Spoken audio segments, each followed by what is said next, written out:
Hi friends, ಎಲ್ಲರೂ ಹೇಗಿದ್ದೀರಾ? ಎಲ್ಲರೂ ಚೆನ್ನಾಗಿದ್ದೀರಾ ಅಂತ ಅಂದ್ಕೊಂಡಿದ್ದೀನಿ. ವೆಲ್ಕಮ್ ಟು ಅನುಪಮ ಪುಟ್ಟ ಪ್ರಪಂಚ. ಇವತ್ತು ನಾನು ಬೆಳಗಿನ ಬ್ರೇಕ್ಫಾಸ್ಟಿಗೆ ತುಂಬ ಸುಲಭವಾಗಿ ಮಾಡ್ಕೊಳ್ಳುವಂಥ ತುಂಬ ರುಚಿಯಾಗಿರುವಂತಹ ರೈಸ್ ಐಟಮ್ ನಾನು ತೋರಿಸ್ತಾ ಇದ್ದೀನಿ. ಬನ್ನಿ ಹೇಗೆ ಮಾಡೋದು ಅಂತ ನೋಡೋಣ. ನೋಡೋದಕ್ಕಿಂತ ಮುಂಚೆ ಯಾರು ಈ ವಿಡಿಯೋನ ಸಬ್ಸ್ಕ್ರೈಬ್ ಮಾಡದೆ ನೋಡ್ತಾ ಇದ್ದೀರಾ, ಈ ಕೂಡಲೇ ಸಬ್ಸ್ಕ್ರೈಬ್ ಮಾಡಿ, ಪಕ್ಕದಲ್ಲಿ ಇರೋ ಬೆಲ್ ಬಟನ್ನ ಕ್ಲಿಕ್ ಮಾಡಿ, ಆಲ್ ಅನ್ನೋ ಆಪ್ಷನ್ನ ಸೆಲೆಕ್ಟ್ ಮಾಡಿ, ಹಾಗೆ ನಿಮ್ಮ ಫ್ರೆಂಡ್ಸ್ಗಳಿಗೆಲ್ಲ ಶೇರ್ ಮಾಡಿ, ಲೈಕ್ ಮಾಡಿ, ಇದೇ ಥರ ಸಪೋರ್ಟ್ ಮಾಡ್ತಾಯಿರಿ. ಹಾಗಿದ್ರೆ ಬನ್ನಿ, ತಡ ಮಾಡೋದು ಬೇಡ, ಹೇಗೆ ಮಾಡೋದು ಅಂತ ನೋಡೋಣ. ನೋಡಿ, ಇಲ್ಲಿ ನಾನು ಅರ್ಧ ಕಪ್ಪಷ್ಟು ಎಣ್ಣೆ ತೊಗೊಂಡಿದ್ದೀನಿ. ನೀವು ತುಪ್ಪನೂ ಸುಧಾ ಹಾಕೋತೀನಿ ಅಂದರೆ ಹಾಕೋಬೋದು. ಹಾಗೆ ಅರ್ಧ ಸ್ಪೂನಷ್ಟು ಸಾಸಿವೆನ ತೊಗೊಂಡಿದ್ದೀನಿ. ಹಾಗೆ ಇಲ್ಲಿ ನಾನು ಸ್ಪೈಸಸ್ಸು 2-3 ಅಥವಾ ಪಲಾವ್ ಎಲೆ, 3 ಲವಂಗ, 2 ಪೀಸ್ ಚಕ್ಕೆನ ಚಿಕ್ಕದಾಗಿ ಮುರಿದಿಟ್ಕೊಂಡಿದ್ದೀನಿ, 2 ಏಲಕ್ಕಿ, ಹಾಗೆ 2 ಸ್ಟಾರ್ ಮೊಗ್ಗನ್ನ ಸ್ವಲ್ಪ ಮುರಿದಿಟ್ಕೊಂಡಿದ್ದೀನಿ, 2 ಮರಾಠಿ ಮೊಗ್ಗು, ಸ್ವಲ್ಪ ಕಸ್ತೂರಿ ಮೇಥಿನ ಹಾಕ್ಕೊಂಡಿದ್ದೀನಿ. ಚೆನ್ನಾಗಿರುತ್ತೆ, ಸ್ವಲ್ಪ ಕಸ್ತೂರಿ ಮೇಥಿನ ಹಾಕ್ಕೊಳ್ಳಿ. ಹಾಗೆ 1 ಸ್ಪೂನಷ್ಟು ಉದ್ದಿನಬೇಳೆ, 1 ಸ್ಪೂನಷ್ಟು ಕಡಲೆಬೇಳೆನ ತೊಗೊಂಡಿದ್ದೀನಿ. ಹಾಗೆ ಖಾರಕ್ಕೆ ಅನುಗುಣವಾಗಿ ಹಸಿರು ಮೆಣಸಿನ್ಕಾಯಿನ ಹಾಕ್ಕೊಳ್ಳಿ. ನಾನಿಲ್ಲಿ 4 ಹಸಿರು ಮೆಣಸಿನ್ಕಾಯಿನ ಹಾಕ್ಕೊಂಡಿದ್ದೀನಿ. ಹಾಗೆ ಇಲ್ಲಿ ನಾನು 1 ಕಡ್ಡಿ ಹಸಿ ಕರಿಬೇವನ್ನ ತೊಗೊಂಡಿದ್ದೀನಿ. ಹಾಗೆ 1 ಮೀಡಿಯಮ್ ಸೈಜು ಈರುಳ್ಳಿನ ಚಿಕ್ಕದಾಗಿ ಕಟ್ ಮಾಡಿ ತೊಗೊಂಡಿದ್ದೀನಿ. ಹಾಗೆ 1 ಸ್ಪೂನಷ್ಟು ಶುಂಠಿ ಬೆಳ್ಳುಳ್ಳಿ ಪೇಸ್ಟು. ಹಾಗೆ ಇಲ್ಲಿ ನಾನು 1 ಗ್ರೀನ್ ಕಲರ್ ಕ್ಯಾಪ್ಸಿಕಮ್ನ ಈ ಥರ ಉದ್ದುದಕ್ಕೆ ಹಚ್ಕೊಂಡು ಇಟ್ಕೊಂಡಿದ್ದೀನಿ, 1 ಫುಲ್ಲು ಹಾಕ್ಕೊಂಡಿದ್ದೀನಿ. ನೀವು ಬೇಕಿದ್ದರೆ ಇನ್ನು ಯೆಲ್ಲೋ ಕಲರು, ರೆಡ್ ಕಲರ್ ಎಲ್ಲ ಬರುತ್ತಲ್ಲ, ಅದನ್ನು ಮಿಕ್ಸ್ ಮಾಡಿನೂ ಸುಧಾ ಕ್ಯಾಪ್ಸಿಕಮ್ನ ಹಾಕೋಬೋದು. ಹಾಗೆ 1 ಸ್ಪೂನಷ್ಟು ಗರಂ ಮಸಾಲ ಪೌಡರು, ಹಾಗೆ 1 ನಿಂಬೆಹಣ್ಣಿನ ರಸನ ಹಿಂಡ್ಕೊಂಡು ಎತ್ತಿಟ್ಕೊಂಡಿದ್ದೀನಿ. ಹಾಗೆ ಸ್ವಲ್ಪ ಹಚ್ಚಿರೋ ಕೊತ್ತಂಬರಿ ಸೊಪ್ಪು, ಹಸಿ ಕೊತ್ತಂಬರಿ ಸೊಪ್ಪನ್ನ ಚಿಕ್ಕದಾಗಿ ಕಟ್ ಮಾಡಿ ತೊಗೊಂಡಿದ್ದೀನಿ. ಹಾಗೆ ರುಚಿಗೆ ತಕ್ಕಷ್ಟು ಉಪ್ಪು. ಹಾಗೆ ನಾನು ಇಲ್ಲಿ ರೈಸನ್ನ ಆಲ್ರೆಡಿ ಮಾಡಿ ಆರೋದಕ್ಕೆ ಇಟ್ಟಿದ್ದೀನಿ. ನೋಡಿ, ನೀವು ಎಷ್ಟು ಪ್ರಮಾಣದಲ್ಲಿ ಮಾಡ್ತೀರಾ ಅಷ್ಟು ರೈಸನ್ನ ಮಾಡಿ ಎತ್ತಿಟ್ಕೊಳ್ಳಿ. ಬಿಸಿ ಇರಬಾರ್ದು, ಆ ರೈಸನ್ನ ಆರಿಸಿ ಉದುರಾಗಿ ಮಾಡಿಕೊಂಡು ಎತ್ತಿಟ್ಕೊಳ್ಳಿ. ನೋಡಿ, ಇವಾಗ ನಾನು ಒಂದು ಕಡಾಯಿಗೆ ಎಣ್ಣೆನ ಹಾಕೋತಾ ಇದ್ದೀನಿ. ಎಣ್ಣೆ ಹಾಕ್ಕೊಂಡು ನಾನಿಲ್ಲಿ 1 ಸ್ಪೂನಷ್ಟು ತುಪ್ಪನ ಸುಧಾ ಹಾಕ್ಕೊಂಡಿದ್ದೀನಿ. ಟೇಸ್ಟು ಫ್ಲೇವರ್ ಚೆನ್ನಾಗಿರುತ್ತೆ ಅಂತ. ನಿಮ್ಗೆ ಇಷ್ಟ ಆದರೆ ಇನ್ನೂ 1 ಸ್ಪೂನ್ ಹಾಕ್ಕೋಬೋದು, ಇಲ್ಲಾಂದರೆ ಬರೀ ಎಣ್ಣೆನೇ ಹಾಕ್ಕೊಂಡು ನೀವು ಮಾಡ್ಕೋಬೋದು. ನಾನು 1 ಸ್ಪೂನಷ್ಟು ತುಪ್ಪ ಹಾಕ್ಕೊಂಡಿದ್ದೀನಿ. ಹಾಗೆ ಎಣ್ಣೆ ತುಪ್ಪ 2 ಕಾದ ನಂತರ ನಾನಿಲ್ಲಿ ಸಾಸಿವೆನ ಹಾಕೋತಾ ಇದ್ದೀನಿ. ಸಾಸಿವೆ ಸ್ವಲ್ಪ ಸಿಡಿದ ನಂತರ ನಾನಿಲ್ಲಿ ಸ್ಪೈಸಸ್ನ ಹಾಕೋತಾ ಇದ್ದೀನಿ. ನೋಡಿ, ಎಲ್ಲ ಫುಲ್ಲು ಸ್ಪೈಸಸ್ನ ಹಾಕ್ಕೊಳ್ಳಿ. ನೀವು ಬೇಕಿದ್ದರೆ ಸೋಂಪನ್ನು ಸುಧಾ ಸ್ವಲ್ಪ ಹಾಕೋಬೋದು, ಚೆನ್ನಾಗಿರುತ್ತೆ ಟೇಸ್ಟು. ಇಷ್ಟು ಹಾಕ್ಕೊಂಡ್ರೆ ಸಾಕು, ತುಂಬ ಚೆನ್ನಾಗಿರುತ್ತೆ ಟೇಸ್ಟು. ನೋಡಿ, ಇವಾಗ ಸ್ಪೈಸಸ್ ಎಲ್ಲ ಅದು ಘಮ ಬಿಡೋವರೆಗೂ ಒಂದು ಅರ್ಧ ನಿಮಿಷ ಫ್ರೈ ಮಾಡ್ಕೊಳ್ಳಿ. ನೋಡಿ, ಎಲ್ಲ ನಾನು ಸ್ಪೈಸಸ್ನ ಫ್ರೈ ಮಾಡ್ಕೊಂಡಿದ್ದೀನಿ. ಸ್ವಲ್ಪ ಕಲರ್ ಚೇಂಜ್ ಆಗಿದೆ. ಇವಾಗ ನಾನು ಕಡಲೆಬೇಳೆ, ಉದ್ದಿನಬೇಳೆನ ಹಾಕ್ಕೊಂಡಿದ್ದೀನಿ. ಇದು ಸ್ವಲ್ಪ ಲೋ ಫ್ಲೇಮಲ್ಲಿ ನೀವು ಫ್ರೈ ಮಾಡ್ಕೊಳ್ಳಿ, ಇಲ್ಲಾಂದರೆ ಬೇಗ ಸೀದೋಗಿಬಿಡುತ್ತೆ.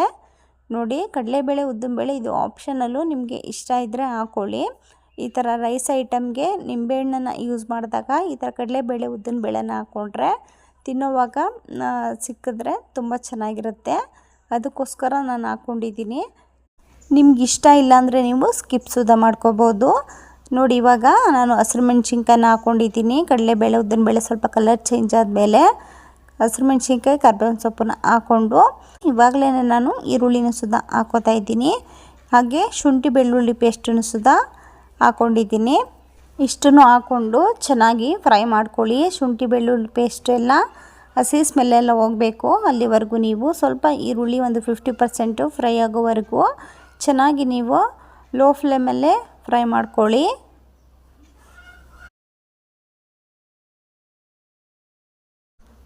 ನೋಡಿ, ಈರುಳ್ಳಿ ಎಲ್ಲ ಚೆನ್ನಾಗಿ ಫ್ರೈ ಆಗಿದೆ. ಶುಂಠಿ ಬೆಳ್ಳುಳ್ಳಿ ಪೇಸ್ಟು ಅಷ್ಟೇ, ಹಸಿ ಸ್ಮೆಲ್ಲೆಲ್ಲ ಹೋಗಿರುತ್ತೆ. ಈ ಥರ ನೀವು ಲೋ ಫ್ಲೇಮಲ್ಲೇ ಈರುಳ್ಳಿನ ಫ್ರೈ ಮಾಡಿಕೊಂಡು ಇವಾಗ ನಾನು ಕ್ಯಾಪ್ಸಿಕಮ್ನ ಹಾಕೋತಾ ಇದ್ದೀನಿ. ನೀವು 3 ಥರ ಕ್ಯಾಪ್ಸಿಕಮ್ನು ಹಾಕೋಬೋದು, 3 ಕಲರು. ನಾನು ಮನೆಯಲ್ಲಿದ್ದದ್ದು ಇದೊಂದೇ ಕಲರ್ ಕ್ಯಾಪ್ಸಿಕಮ್ಮು, ಹಾಗಾಗಿ ಗ್ರೀನ್ ಕಲರ್ ಕ್ಯಾಪ್ಸಿಕಮ್ನೇ 1 ಫುಲ್ಲು ಹಾಕ್ಕೊಂಡಿದ್ದೀನಿ. ಹಾಗೆ ಗರಂ ಮಸಾಲ ಪೌಡರು, ಕೊತ್ತಂಬರಿ ಸೊಪ್ಪನ್ನು ಸುಧಾ ಹಾಕ್ಕೊಂಡು ಚೆನ್ನಾಗಿ ಫ್ರೈ ಮಾಡ್ಕೋತೀನಿ. ಅಂದರೆ ಒಂದು 50% ಅಷ್ಟು ಕ್ಯಾಪ್ಸಿಕಮ್ಮು ಫ್ರೈ ಆದರೆ ಸಾಕು. ಫುಲ್ಲು ಸಾಫ್ಟಾಗಿನೂ ಫ್ರೈ ಮಾಡ್ಕೋಬೇಡಿ, ತಿನ್ನೋವಾಗ ಅದು ಸ್ವಲ್ಪ ಕ್ರಿಸ್ಪಿಯಾಗಿ ಸಿಕ್ಕಿದ್ರೆ ರೈಸಿನಲ್ಲಿ ಚೆನ್ನಾಗಿರುತ್ತೆ. ಹಾಗಾಗಿ ಒಂದು 50% ಅಷ್ಟು ನೀವು ಲೋ ಫ್ಲೇಮಲ್ಲೇ ಫ್ರೈ ಮಾಡ್ಕೊಳ್ಳಿ. ನೀವು ಬೇಕಿದ್ರೆ ಲಿಡ್ನ ಕ್ಲೋಸ್ ಮಾಡಿನೂ ಸುದಾ ಒಂದು 2 ನಿಮಿಷ ಫ್ರೈ ಮಾಡಿಕೊಂಡ್ರೆ ಸಾಕಾಗುತ್ತೆ. ಇವಾಗ ನೀವು ಉಪ್ಪೇನಾದರೂ ಬೇಕು ಅನಿಸಿದ್ರೆ ಸ್ವಲ್ಪ ಹಾಕ್ಕೊಳ್ಳಿ. ನಾನು ಆಲ್ರೆಡಿ ಈರುಳ್ಳಿನ ಫ್ರೈ ಮಾಡುವಾಗ ಉಪ್ಪನ್ನು ಹಾಕ್ಕೊಂಡಿದ್ದೆ, ಅದು ವಿಡಿಯೋ ಸ್ಕಿಪ್ ಆಗಿದೆ, ಹಾಗಾಗಿ ನೋಡ್ಕೊಂಡು ಹಾಕ್ಕೊಳ್ಳಿ. ನಾನು ರೈಸ್ ಮಾಡೋವಾಗ್ಲೂ ಅಷ್ಟೇ ಸ್ವಲ್ಪ ಉಪ್ಪನ್ನು ಹಾಕ್ಕೊಂಡು ಮಾಡ್ಕೊಂಡಿದ್ದೀನಿ. ನಾನು ಯಾವಾಗಲೂ ರೈಸ್ ಐಟಮ್ನ ಈ ಥರ ವೈಟ್ ರೈಸ್ ಮಾಡುವಾಗ ಸ್ವಲ್ಪ ಉಪ್ಪನ್ನು ಹಾಕ್ಕೊಂಡೆ ರೈಸ್ನ ಮಾಡ್ಕೊಂಡಿರ್ತೀನಿ. ಹಾಗಾಗಿ ನೋಡಿಕೊಂಡು ಸ್ವಲ್ಪ ಉಪ್ಪನ್ನ ಹಾಕ್ಕೊಳ್ಳಿ. ನೀವೇನಾದರೂ ರೈಸ್ಗೆ ಉಪ್ಪು ಹಾಕ್ಕೊಂಡಿಲ್ಲ ಅಂದರೆ ಮಿಕ್ಸ್ ಮಾಡ್ಕೊಳ್ಳುವಾಗ ಸ್ವಲ್ಪ ನೋಡಿಕೊಂಡು ಬಿಸಿ ಮಾಡಿಕೊಂಡು ಬೇಕಾದರೆ ನೀವು ಉಪ್ಪನ್ನ ಹಾಕ್ಕೋಬೋದು. ನೋಡಿ, ಇವಾಗ ಕ್ಯಾಪ್ಸಿಕಮ್ಮು ಕರೆಕ್ಟಾಗಿ ಫ್ರೈ ಆಗಿದೆ. ಈ ಥರ ಫ್ರೈ ಆದಮೇಲೆ ಫ್ಲೇಮ್ನ ಆಫ್ ಮಾಡಿಬಿಡಿ. ನೋಡಿ, ಇವಾಗ ಫ್ಲೇಮೆಲ್ಲ ಆಫ್ ಮಾಡಾದ್ಮೇಲೆ ನಾನು ರೈಸನ್ನು ಹಾಕ್ಕೊಂಡಿದ್ದೀನಿ. ನೋಡಿ, ಈ ಥರ ರೈಸನ್ನು ಮಾಡಿಕೊಂಡು ನೀವು ಯಾವುದಾದ್ರೂ ಒಂದು ತಟ್ಟೆಗೆ ಪ್ಲೇಟಿಗೆ ನೀವು ಹಾಕ್ಕೊಂಡು ಈ ಥರ ರೈಸನ್ನು ಆರೋದಕ್ಕೆ ಬಿಡಿ, ಇಲ್ಲಾಂದರೆ ನೀಟಾಗಿ ಮಿಕ್ಸ್ ಆಗೋದಿಲ್ಲ. ನೋಡಿ, ಇವಾಗ ರೈಸೆಲ್ಲ ಆರಿದೆ. ಇವಾಗ ನಾನು ಹಾಕ್ಕೊಂಡಿದ್ದೀನಿ. ರೈಸೆಲ್ಲ ಹಾಕ್ಕೊಂಡು ನಿಂಬೆಹಣ್ಣಿನ ರಸನ ಹಾಕ್ಕೊಂಡಿದ್ದೀನಿ. ನಿಂಬೆಹಣ್ಣಿನ ರಸನೂ ಅಷ್ಟೇ ಸ್ಕಿಪ್ ಮಾಡ್ಕೋಬೋದು. ನಿಮ್ಗೇನಾದರೂ ಸ್ವಲ್ಪ ಹುಳಿ ಆಗಬೇಕು ಅಂತ ಅನಿಸಿದ್ರೆ ಹಾಕ್ಕೋಬೋದು. ನಾನು ಒಂದು ಅರ್ಧ ನಿಂಬೆಹಣ್ಣಿನ ರಸನ ಹಾಕ್ಕೊಂಡಿದ್ದೀನಿ. ನೋಡಿ, ಎಲ್ಲ ಫುಲ್ಲು ನಿಂಬೆಹಣ್ಣಿನ ರಸ ಹಾಕ್ಕೊಂಡು ಚೆನ್ನಾಗಿ ಮಿಕ್ಸ್ ಮಾಡ್ಕೊಳ್ಳಿ. ಚೆನ್ನಾಗಿ ಎಲ್ಲ ಮಿಕ್ಸ್ ಮಾಡ್ಕೊಂಡಾದಮೇಲೆ ನೀವು ಸರ್ವ್ ಮಾಡಿಕೊಂಡು ತಿನ್ಬೋದು. ತಿಂಡಿಗೆ, ಬೆಳಗಿನ ತಿಂಡಿಗೆ ತುಂಬ ಚೆನ್ನಾಗಿರುತ್ತೆ. ಯಾರಿಗೆಲ್ಲ ರೈಸ್ ಐಟಮ್ ಇಷ್ಟ ಆಗುತ್ತೆ ಅವರು ಈ ಮೆಥಡ್ನಲ್ಲಿ ಒಂದು ಸಲ ಕ್ಯಾಪ್ಸಿಕಮ್ ರೈಸ್ನ ಟ್ರೈ ಮಾಡಿ ನೋಡಿ, ತುಂಬ ಇಷ್ಟಪಟ್ಟು ತಿಂತೀರಾ. ಬ್ಯಾಚುಲರ್ಸ್ಗಳಂತೂ ತುಂಬ ಸುಲಭವಾಗಿ ಮಾಡ್ಕೋಬೋದು. ನೀವು ಒಂದು ಸಲ ಈ ಮೆಥಡ್ನಲ್ಲಿ ಕ್ಯಾಪ್ಸಿಕಮ್ ರೈಸ್ನ ಟ್ರೈ ಮಾಡಿ ನೋಡಿ. ನೀವು ಮಾಡಿ ನನಗೆ ಹೇಗೆ ಬಂತು ಅಂತ ಪ್ಲೀಸ್ ಕಾಮೆಂಟ್ ಬಾಕ್ಸಲ್ಲಿ ತಿಳಿಸೋದನ್ನು ಮರಿಬೇಡಿ. ಹಾಗೆ ನಿಮಗೆ ಈ ಕ್ಯಾಪ್ಸಿಕಮ್ ರೈಸ್ ರೆಸಿಪಿ ಇಷ್ಟ ಆದರೆ ಪ್ಲೀಸ್ ಸಬ್ಸ್ಕ್ರೈಬ್ ಮಾಡಿ, ಪಕ್ಕದಲ್ಲೇ ಇರೋ ಬೆಲ್ ಬಟನ್ನ ಕ್ಲಿಕ್ ಮಾಡಿ, ಆಲ್ ಅನ್ನೋ ಆಪ್ಷನ್ನ ಸೆಲೆಕ್ಟ್ ಮಾಡಿ. ಹಾಗೆ ನಿಮ್ಮ ಫ್ರೆಂಡ್ಸ್ಗಳಿಗೆಲ್ಲ ಶೇರ್ ಮಾಡಿ, ಲೈಕ್ ಮಾಡಿ. ಇದೇ ಥರ ಸಪೋರ್ಟ್ ಮಾಡ್ತಾಯಿರಿ. ಹಾಗೆ ನಿಮಗೆ ಯಾವುದೇ ರೆಸಿಪಿ ವಿಡಿಯೋ ಬೇಕು ಅಂದರೂ ನನಗೆ ಪ್ಲೀಸ್ ಕಾಮೆಂಟ್ ಬಾಕ್ಸಲ್ಲಿ ತಿಳಿಸಿ, ನಾನು ನಿಮಗೆ ಮಾಡಿ ತಿಳಿಸ್ತೀನಿ. ಇದೇ ತರಹ ನೆಕ್ಸ್ಟ್ ರೆಸಿಪಿ ವಿಡಿಯೋದೊಂದಿಗೆ ಸಿಗೋಣ. Thanks for watching. Bye friends.